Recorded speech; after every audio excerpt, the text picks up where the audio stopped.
All right, welcome to the deep dive where we cut through the clutter and get to those key insights from the sources we're diving into. And today we're going deep on Seth Godin's Meatball Sundae. Yeah, Meatball Sundae. One book. That's our source material today.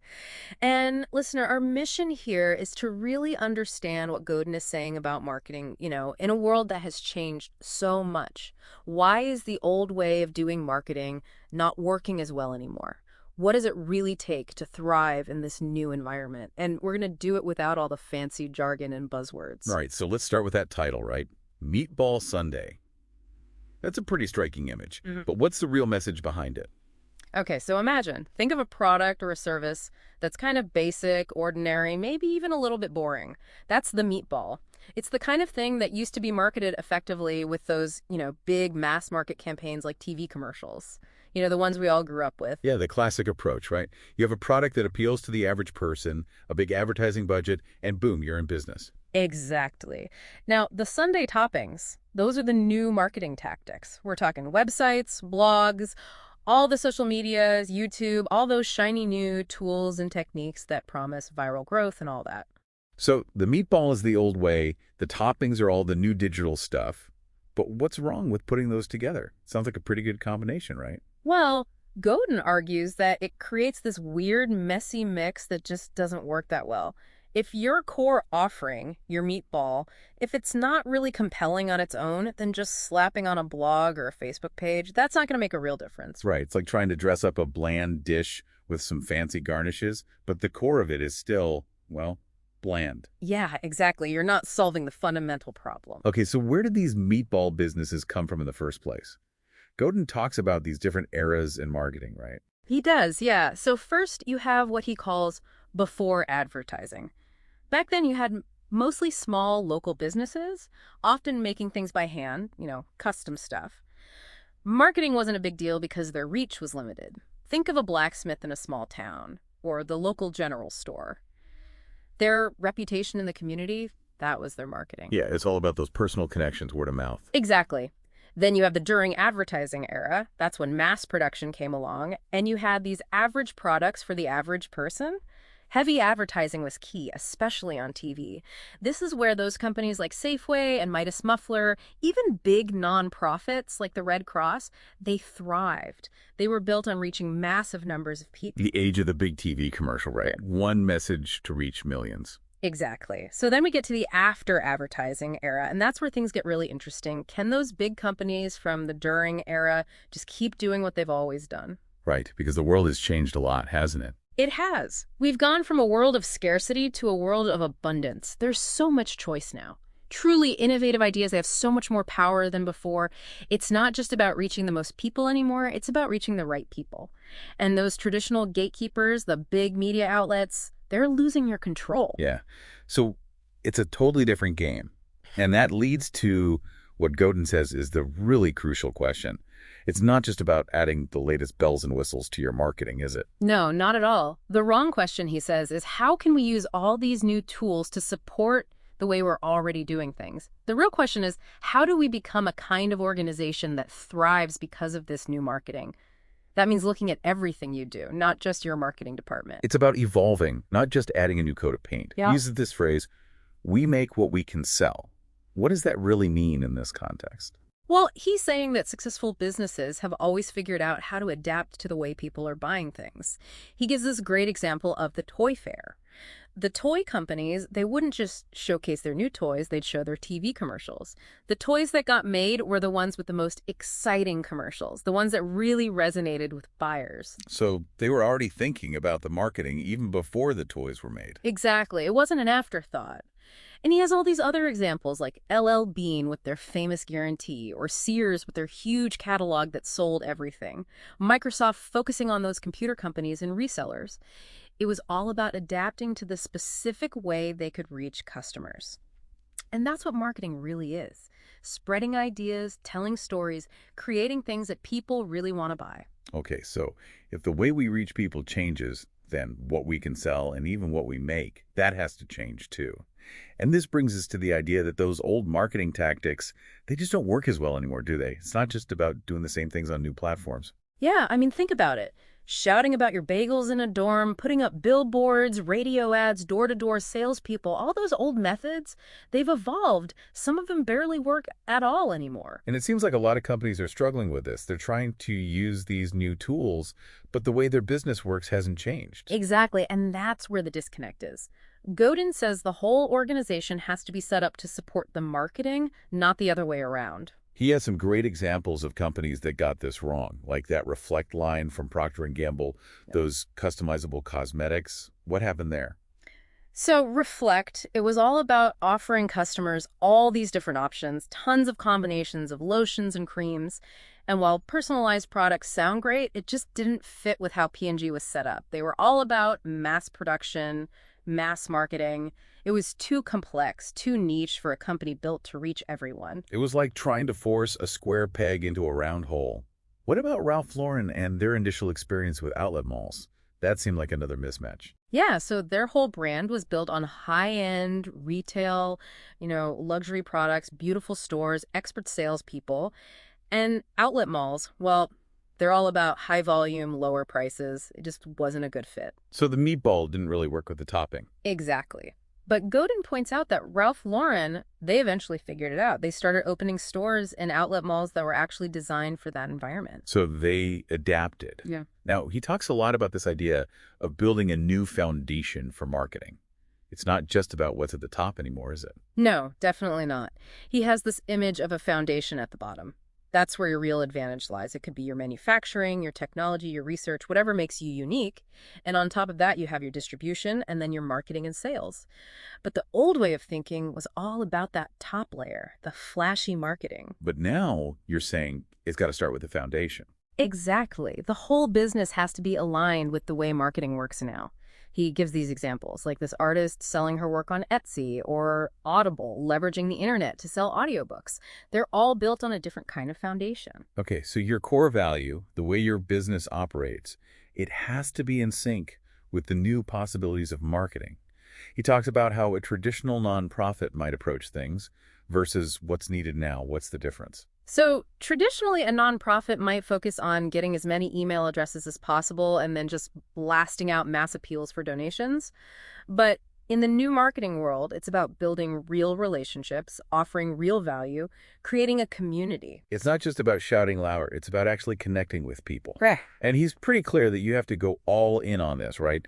No half measures. Yeah, he uses Walmart's early attempts at online retail as an example. They realized they couldn't just be a slightly worse version of Amazon. You can't out Amazon already. In a world with so much choice, you got to be the best at what you do. Exactly. And then he goes way back in time with this story about Josiah Wedgwood, a potter from the 1700s. What does that have to do with all this? Yeah, what's the connection there? Well, Wedgwood, he was one of the first guys to really understand that you had to align your product and your marketing. He wanted to build a big business, not just a little workshop.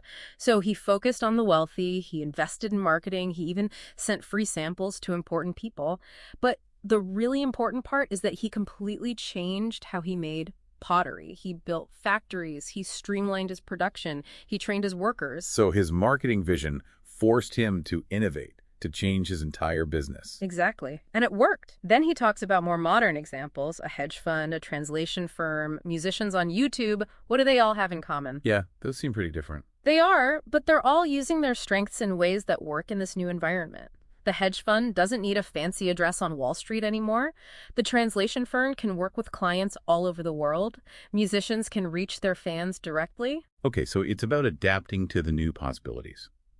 He mentions this tension between real marketing and internet stuff. I feel like a lot of marketers struggle with that. They do. It's that pressure to use these new tools to prop up the old ways of doing things. But Godin's point is that the new marketing doesn't mean just doing better marketing. It means having better products, better services, a better organization. So the marketing has to reflect the real value you're providing. He has this great section about the end of insulation, and he uses Sonos as an example. What did they do that was so different? So Sonos, they make those wireless speakers, right? And the old way of selling those, you'd go through these consultants who would set everything up for you. But Sonos, they decided to sell directly to customers online. They invested heavily in online support. They had these forums where people could talk to each other. They basically removed all the barriers between the company and the customer. So they were totally transparent, accessible. Exactly. And it completely changed the industry. Their competitors, who were still relying on those consultants, they struggled to keep up. It shows you how important that direct connection is. He even talks about his own bad experience with Microsoft's phone support to illustrate this. Yeah, that's a great example of how being insulated from your customers can lead to really bad service. And then he contrasts that with the power of email. Right, how a well-maintained email list can be so much more valuable than traditional direct mail. And then there's the story of Threadless, that t-shirt company that does everything online, no advertising, and they use designs created by their customers. Yeah, Threadless, they flipped the script. Their customers are their designers, Yeah. and that's their marketing, built right into their business model. It's like the ultimate form of customer engagement. And this brings us to the shift from interruption to permission marketing, something Godin has been talking about for a long time. Can you explain that a little bit? Sure, so the old way of doing marketing, it was all about interrupting people. You'd run ads, you'd send them stuff they didn't ask for. But with permission marketing, you're earning the right to talk to people. They're actually interested in what you have to say. And in today's world, with all the clutter and noise, the people who don't want to be reached, they're really good at tuning you out. So it's about focusing on the people who are actually reachable, the ones who are genuinely interested. Exactly. And you reach them by providing value, not by shouting at them. He also talks about the 1%, the citizen marketers. Who are these people? These are the people who are really active online, the ones who are creating and sharing content, the ones who are influencing others, the Wikipedia editors, the people who are always commenting on YouTube videos. They're a small percentage of the overall population, but they had a huge impact. So every interaction you have online, it could be with one of these influential people. Exactly. And that's why providing a great experience for every customer is so important. And then he has this great line, "Joanne is coming." What's that all about? Yeah, who's Joanne? He uses this story about a restaurant critic, someone who goes undercover to review restaurants. But his point is that in today's world, everyone's a critic. Everyone can share their experience online, and it can reach a lot of people. So you got to be good all the time, not just when Joanne's coming. Exactly. And those bad experiences, they can stick around for a long time. He talks about the internet having a long memory. Yeah, those stories about bad customer service, they can go viral pretty quickly. He dedicates a whole section to blogs. Why are blogs so important in this new marketing world? Well, before blogs, if you wanted to publish something, you had to go through a publisher, a newspaper, a magazine. But blogs gave everyone a voice. Anyone could publish their thoughts and ideas, and they could reach a wide audience. So it democratized publishing. Exactly. And it shifted the balance of power. A well-written blog post could outrank a big company's website in search results. So should every company have a blog? Not necessarily. Godin says you need to have something interesting to say, an audience that's interested in hearing it, and you have to be willing to tell the truth. And you have to be in it for the long haul. Okay, so it's not just about jumping on the bandwagon. And then he talks about getting dug. What was Dig and why was it important? So Dig was this website where people could share interesting links, and the most popular links would rise to the top. It was a way for people to discover new content, and it was a way for businesses to get their content seen by a wider audience. So it was a form of social proof, right? If your content was popular on Dig, it must be good. Exactly. And it showed how the traditional model of marketing was being flipped on its head. It wasn't about pushing your message out anymore. It was about getting people to pull it in. And he talks about this idea of synchronicity, the idea that people want to do what other people are doing. How does that play out in the internet age? Well, the internet makes it really hard to control your message. Things can spread very quickly, and it's hard to keep secrets. He uses that example of the politician who made that offensive remark, and it was caught on video and spread all over YouTube. Yeah, the internet doesn't forget. And it's not just about those big scandals. It's also about those smaller disconnects between what a company says and what it does. Consumers can see through that pretty easily now. Authenticity is really important. He talks about the analyst debacle on Wall Street. What was that about? So this was when it came out that a lot of those Wall Street analysts, the people who were supposed to be giving objective recommendations about stocks, they were actually biased. They were getting paid by the companies they were covering. So it was a huge conflict of interest. Exactly. And it led to a big loss of trust. And it showed how transparency is so important in today's world. He also talks about the impact of information overload and short attention spans. How has that changed marketing?